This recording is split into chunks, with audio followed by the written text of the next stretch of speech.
Mamanay! Good morning, good morning, good morning sa inyong lahat. Kamusta ang buhay-buhay natin dyan? Sana ay nasa mabuti kayong kalagayan. So, ngayong mga manay ay Bernice ngayon. So, ayun, kagising ko lang mga manay at nakita nyo naman na bago tayong nag-ilaw kasi dapat mag-vlog tayo araw-araw mga manay para may pakita tayo sa mga viewers natin na may update tayo palagi. So, ngayong araw mga manay ay magprito lang tayo ng itlog kasi yun na nandito kasi hindi ako makalabas mga manay, hindi kasi ako nakapag-merkado kasi naubos na yung pera ko mga manay. Na short ako ba kasi nga sa mga bayarin, mayroon kasi akong utang mga manay, akong motor ba, laki ng mga bayarin ko kada buwan. Ang aking motor ay 4,750. Magpapakain muna ako ng manok ko mga manay ha. Ito yung ginagawa ko araw-araw mga manay. Kada morning. Ayan. Uy, nahulog pa yun siya. Uy, imbis ka nagtipid tayo. Ayan, dyan lang muna mga manay kasi mahihirapan sila dyan ba. Tapos dito ay tubig. Ayan o, ang laki ng manok. So, magkuha tayo ng tubig mga manay. May mga labahin na naman ako. Ayan o. Dami kong labahin mga manay. Dito tayo kumuha. Tubig kasi nila to mga manay. Tapos ngayon magluto lang ako ng itlog mga manay. I-shake ko lang 2 itlog kasi yun lang ang available na itlog. Yun lang ang ating maluto na ulam. Ilagay na natin tong water. Baka nauhaw to sila mga manay.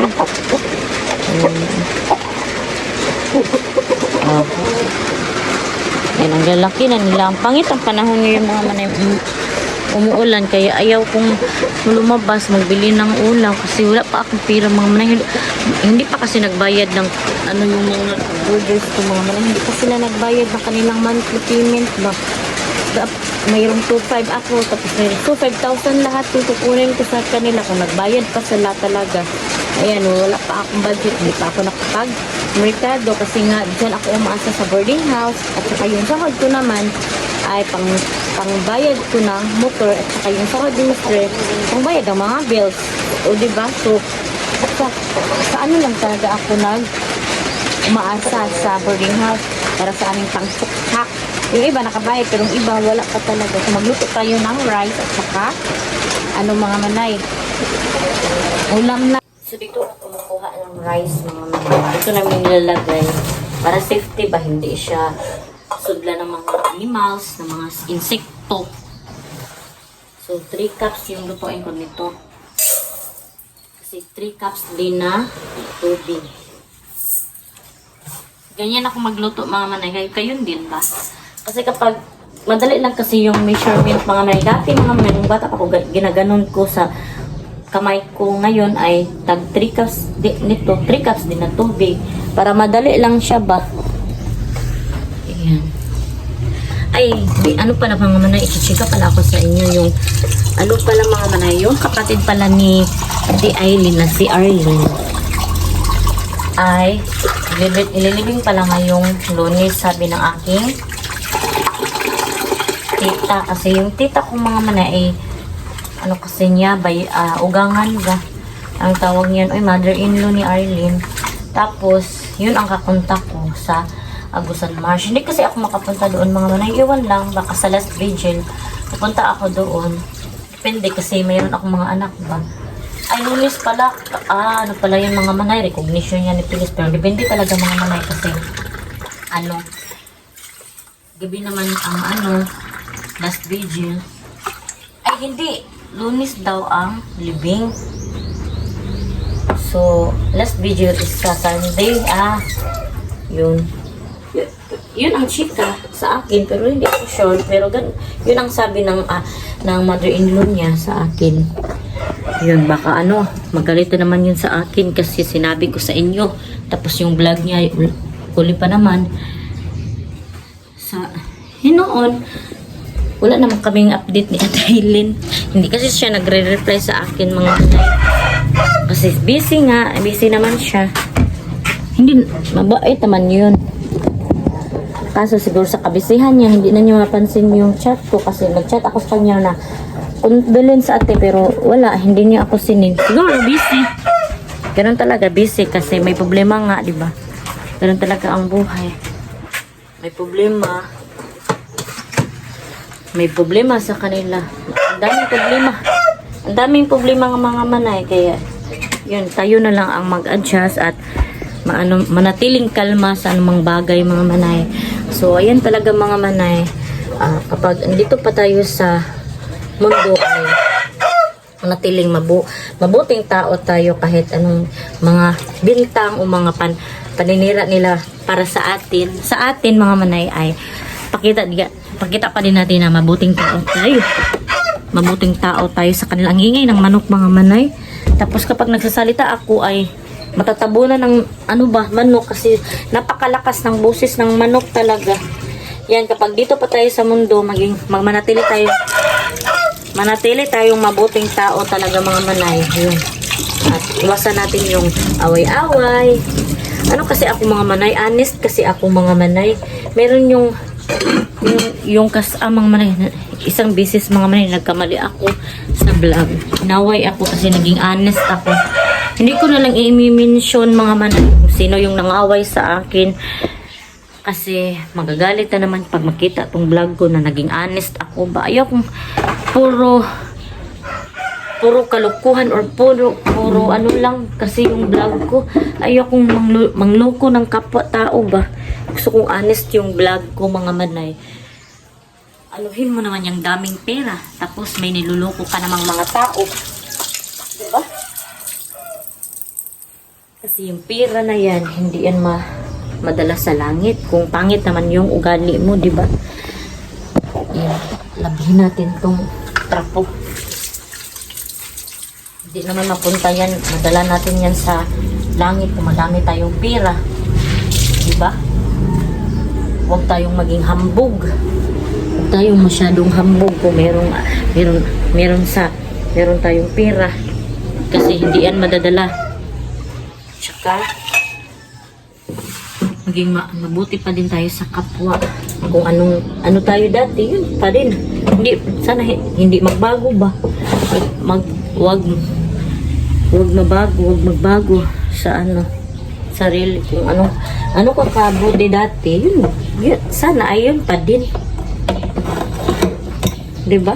So, ito yun lang yung itlog na natira mga manay. So, ito ay i-shake ko na lang mga manay.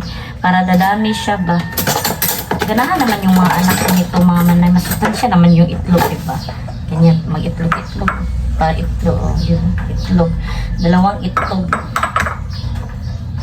Salamat pala sa mga viewers ko na bumalik. Thank you so much. Ina-appreciate ko talaga yung pag-view niyo sa akin. It's a big help for me talaga.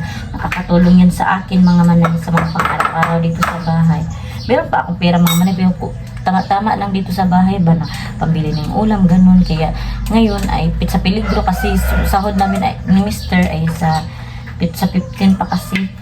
Baka makasabi kayo na may sahod ka naman at si Mr. kasi mga manay, igo-igo na lang ba, tama lang yung niya sahod na pambili ng mga ulam namin, tapos nag-duty pa siya, binibigyan ko pa siya, kaya yun, ma-sure talaga mga manay. Pero meron pa naman, pero konti na lang talaga mga manay na makaano-ano tayo, kabili ng ulam kahit konti. So, cellphone yung gamit ko mga manay, hindi yung DJI ba. Ang cellphone kasi mga manay, mahirap siya dalhin, pero madali lang siya i-edit kasi nasa cellphone lang ba. Yung DJI ko, madali lang siya kung mag-video ka kasi maliit, tapos madali-dali na mo siyang madala. Kaso, napakahirap kung i-transport na, i-export mo kasi i-transfer mo pa, tapos ilang oras bago i-export kasi itong iPhone mga manay, hindi kasi to friendly na cellphone. Kasi yung back phone ko talaga na i-export yung mga video ko ay nasira ba, kaya hindi ko na magamit yung DJI. Maganda pa naman yung DJI mga manay, napakaklaro na ng video niya ba, napakaganda talaga. Nakikita niyo naman yung mga video ko dati, di ba? Minsan ay nasisira yung boses ng DJI ko, siguro sa katagalan na ng katagalan na ng DJI. Matagal na kasi yun mga manay, pero okay pa naman siya. Siguro sa cellphone din, sa pag-export. Yan, nilagyan ko na ng asin mga manay. Maganda din nilagyan ng bitsin. o kaya magic sarap ba? Hanap tayo ng magic sarap. Ito ko lang kasi nilalagay mga manay yung magic sarap at saka bitsin. Ayan. Kaya mga manay, sobra talaga akong naawa kong Arlene mga manay kasi imbis kay kung kailan sila nag-angat-angat dun pat na ano siya na wala. Siguro ganyan lang siguro talaga mga manay yung buhay. Life is too short talaga, totoo. Totoo nga sa Gian kasi Gian mga manay, nanood ako ng vlog niya. Hindi lang ako nagko-comment. Okay man kami ni Gian mga manay. Hindi lang ako nagko-comment doon. Pero nanonood ako sa vlog niya mga manay kasi sabi ko pa nga sa kanya pag magpasyal ako doon at masaya siya mga manay na nagbalik vlog ako. Alam ko naman na nanonood din yun sa akin na nagtahimik lang siya ba. Mabait yun sa Gian mga manay. Mabait na bata. Napakasipag din. Appreciate ko yun siya. So, thankful talaga ako mga manay kasi may nanonood na sa akin. Thank you so much talaga sa inyo. Ina-appreciate ko yan mga manay. Ayan, mag-ano na ako mga manay. Meron pala akong oil dito mga manay na oil na used. Ayan shout out sa aking mga background. Yan ang mga background mga manay. Gamit ng aking mister. Ayaw niyang sa akin mga manay. Ayaw niyang ipakuan sa ako ipa-arrange kasi mga manay. Kapag inaano ko daw, ginagalaw ko yan mga manay, nahihirapan daw siya maghanap ng kanyang mga gamit. Kaya yan, ganyan lang ang hitsura. Mga gamit kasi niya yan mga manay, mga tools sa kanyang mga motor, kahit ano-ano yung ginagamit niya mga manay. Yung oil mga manay na used, ayan, pwede pa naman siya, diba? Tsaka, hindi naman yan madumi mga manay kasi tinakpan ko naman. So, yan tayo mga manay, mag-save tayo, huwag tayong mag-usik-usik ng mga, pwede pa naman, diba? Kasi, makakabuisit yung magtapon-tapon ng mga bagay o kaya mga pagkain na pwede pa naman makain. Kailangan mag-save tayo. So, itlog lang tayo for today's video, tsaka mag-milo din ako mga manay. Thank you talaga sa mga nanonood as in.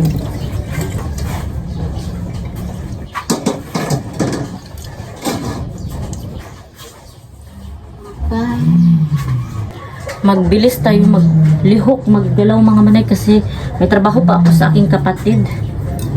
Yung trabaho ko kasi kanya mga manay ay mag-edit ng mga video, mag-post ng mga video, kaya kahit na ano-ano, mag-edit ng mga picture, yun, at saka sasagot ng mga inquiries sa kanyang mga clients. Yun ang mga manay ang trabaho ko sa aking kapatid, kaya mahirap din. So kailangan talagang magbuno tayo ng magbuno tayo ng balat. Magbalat tayo ng bunot. Yung sa Tagalog pa ba, so yung pira ay paghirapan talaga natin mga manay. Huwag tayong mag-asa-asa sa iba. Kung mayroon naman mga magbigay o kaya yun, tanggapin natin kasi health naman yan, hindi naman natin yan hiningi, kusang dumadating lang naman yung mga blessings, di ba? Pero it's better to give than to receive din naman. Kapag may blessings, i-share mo. Ganon mga manay, para may blessings ka pang dumadating. Diba? Ganyan mga manay. Give and take ba? Huwag kang masyadong mag-take. Kailangan mag-share ka din para bisingan ka. Diba? Ganyan. So magluto na tayo ng itlog para makapag-breakfast na tayo mga manay. Wala akong saging dito mga manay na binigay ng aking mother-in-law. At saka may ginamos ako mga manay. Ayan napakadaming ginamos. Ang dami mga manay, worth of 20 pesos to. Ayan, karawin lang to mga manay, pero nag-una lang kasi yung tubig dyan. Ganyan talaga pag ginamos na yung ating shake na itlog. Ibali natin to. Ayan, napagod siya. Pero na to mga manay, mas ganahan yung mga anak ko na medyo pagod-pagod ba. Ganahan sila niyan mga manay. At hindi naman yan pagod. Okay pa naman yan. Ganahan yung mga anak ko na ganyan kaysa yung mga medyo ano pa, hindi pa luto yung yelo, mas ganahan sila na ganito. So, okay na siya. Palungin na natin yan. Yan, luto na ang ating pizza. Yan lang mga manay. May ulam na, o diba?